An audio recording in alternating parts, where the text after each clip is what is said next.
মোবাইলের চোলা অথবা আপনার লাকড়ির চোলার জন্য সবথেকে একটা বেস্ট হাই স্পিড একটা সুপার স্পিড বলতে পারেন হাই স্পিডের একটা ফ্যান।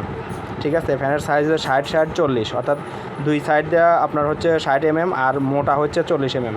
সুপার স্পিডের একটা ফ্যান। এটা দেখেন যে 12 ভোল্ট 5 অ্যাম্পিয়ার 3 থেকে 24 ভোল্টের একটা চার্জার ইউজ করতেছি। 12 ভোল্ট পর্যন্ত দিবেন, সব থেকে বেশি 12 ভোল্টের উপরে যাবেন না। ফ্যানটার স্পিড দেখেন, ঠিক আছে, মানে এইরকম স্পিড ফ্যান কখনো দেখছেন নাকি কেউ, এটা ভাইবে দেখেন। তো এই ফ্যানটা যদি নিতে চান আমাদের হোয়াটসঅ্যাপে যোগাযোগ করতে পারেন, সরাসরি কল করতে পারেন। ঠিক আছে, স্পিড দেখেন, ফ্যানটার শব্দটা দেখেন।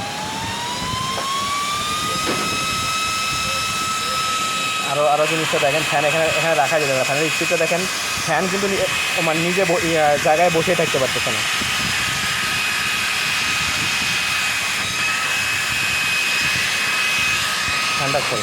ফ্যানটা দেখেন, এখন ফ্যানটা দেখাই। ফ্যান কিন্তু 3.3 অ্যাম্পিয়ারের। আর চার্জারটা দেখেন, চার্জারটা হচ্ছে 12 ভোল্ট 9 থেকে নাকি বা 3 থেকে 24 ভোল্ট 5 অ্যাম্পিয়ার একটা চার্জার। এটা 12 ভোল্ট পর্যন্ত দেওয়া যাবে, কারণ এর উপরে গেলে এই ফ্যানটার প্রবলেম হতে পারে, বাট না দেওয়াই বেটার, কারণ এটা যেহেতু 12 ভোল্টের ফ্যান। তো এই চার্জার দিয়ে ফ্যানটার স্পিডটা দেখতেন, সুপার স্পিড একটা ফ্যান। ঠিক আছে, তো যদি আপনারা পারচেস করতে চান আমাদের হোয়াটসঅ্যাপ যোগাযোগ করতে পারেন, সরাসরি কল করতে পারেন। মোবাইল বা লাকড়ি চুলার জন্য পারফেক্ট একটা ফ্যান। ঠিক আছে।